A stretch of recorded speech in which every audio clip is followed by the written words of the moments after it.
setelah Jepang ini mengkoloni Indonesia, mereka kan pasti rakyat Indonesia tuh nggak mungkin diem aja.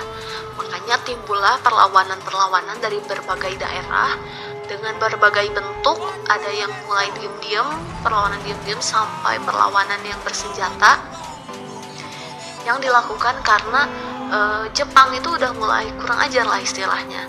Jadi propaganda Jepang untuk menciptakan kemakmuran bangsa-bangsa Asia itu jauh dari kenyataan yang dijanjikan. Gitu. Nah, Jepang itu justru secara terang-terangan menindas bangsa Indonesia dengan kejam. Tata kehidupan rakyat yang normal dijungkir balikan. Norma-norma yang berlaku di masyarakat juga diinjak-injak. Akibatnya muncullah perlawanan-perlawanan terhadap pendudukan militer Jepang.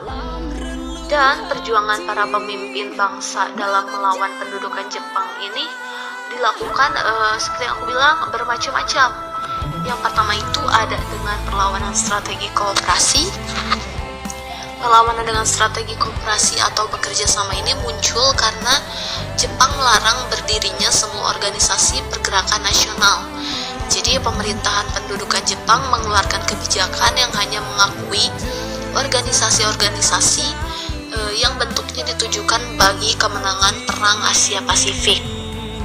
Nah, jadi tokoh-tokoh pejuang nasionalis kemudian memanfaatkan semua organisasi bentukan Jepang itu dengan cara menggembleng kaum muda agar terus berusaha untuk mewujudkan kemerdekaan dari bangsa Indonesia.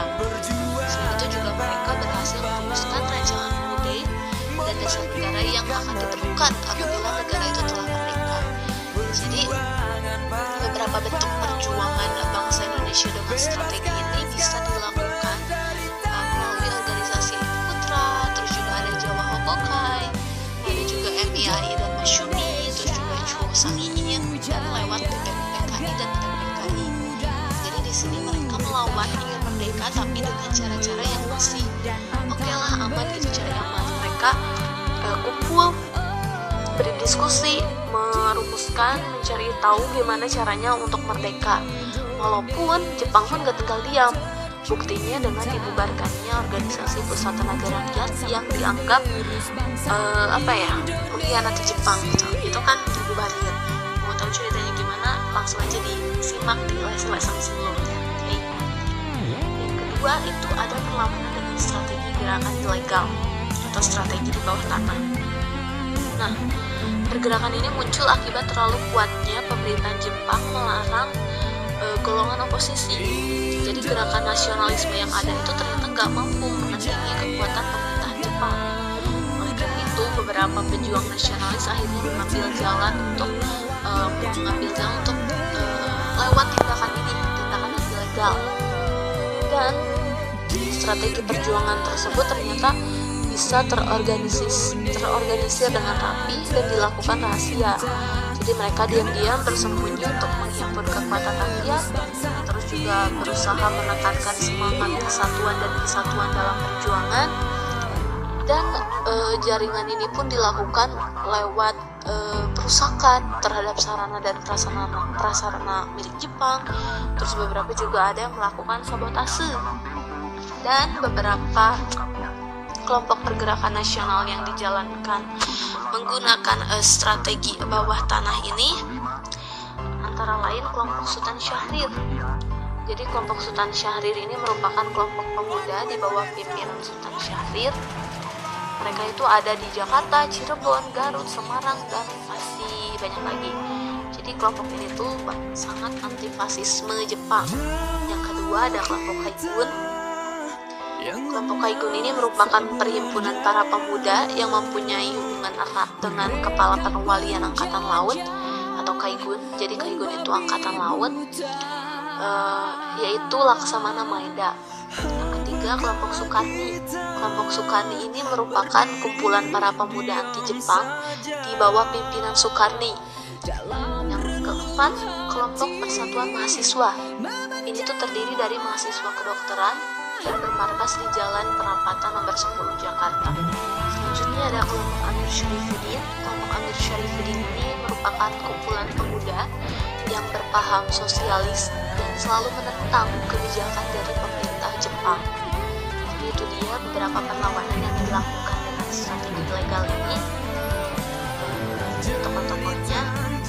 Dan selanjutnya ada juga perlawanan bersenjata. Kalau perlawanan bersenjata ini muncul dilakukan di berbagai daerah. Jadi ini meliputi perlawanan rakyat-rakyat, misalnya ada rakyat Singaparna, Indramayu, Kalimantan, dan Aceh. Jadi perlawanan rakyat Singaparna ini dipimpin oleh para ulama yang banyaknya. Jadi rakyat yang diwajibkan menyerahkan padi dan beras, terus juga adanya Romusha ngerasa kalau ini tuh udah keterlaluan gitu, dan akhirnya mereka pun melawan. Tapi untuk di Singaparna ini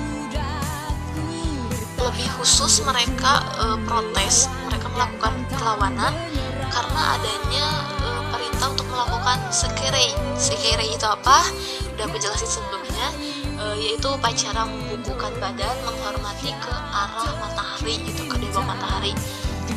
Karena tokoh-tokoh perlawanan Singaparna ini ulama-ulama Islam, makanya ini tuh ditentang oleh salah satunya Kiai Haji Zainal Mustafa. Soalnya ini tuh dinilai menyalahi akidah agama Islam gitu. Oleh karena itu terjadilah perlawanan yang dilakukan oleh tokoh-tokoh Islam, ulama-ulama Islam di Singaparna. Yang kedua ada perlawanan rakyat Indramayu. Perlawanan rakyat Indramayu ini terjadi di desa Kamplongan, Karangapel, bulan April 1944. Jadi pemimpinnya itu menggila, dan ini tuh terjadi karena rakyat merasa tertindas dengan adanya penarikan hasil padi yang sangat memberatkan. Jadi rakyat yang baru saja menerima memanen padinya harus langsung menyerahkannya ke balai desa. Kayak gitu, rakyat nggak bisa dong menerima cara-cara Jepang yang seperti ini. Akhirnya mereka protes. Setelah kejadian tersebut, tapi gak banyak perubahan juga gitu waktu perlawanan Indramayu ini. Selanjutnya ada juga perlawanan lain yang terjadi di daerah Kalimantan. Jadi kalau ini rakyat melawan Jepang karena penindasan mereka yang sangat banyak, sangat berat gitu. Dan tokoh dari perlawanan ini adalah Pangsuma. Pangsuma ini pemimpin dari suku Dayak. Jadi dia ini mempunyai pengaruh yang luas di kalangan orang-orang atau suku-suku dari daerah Dayak dan sebagainya. Akhirnya dia bergerak menyuarakan aspirasinya dan melawan kesewenang-wenangan pemerintahan Jepang. Selanjutnya ada perlawanan rakyat Aceh. Nah, kalau perlawanan rakyat Aceh ini terjadi di Chot Plien, dipimpin oleh Abdul Jalil. Abdul Jalil ini seorang ulama muda, guru pengaji. Kenapa sampai mereka itu melakukan perlawanan? Karena mereka melihat kekejaman dan kesewenang-wenangan pemerintahan pendudukan Jepang, terutama dalam Romusha. Maka akhirnya Abdul Jalil ini memimpin rakyat Chot Plien untuk melakukan perlawanan melawan tindakan penindasan dan kekejaman yang dilakukan oleh Jepang terhadap Indonesia. Oke, itu dia beberapa perlawanan bersenjata yang dilakukan oleh rakyat dari berbagai daerah di Indonesia untuk melawan kesewenang Jepang.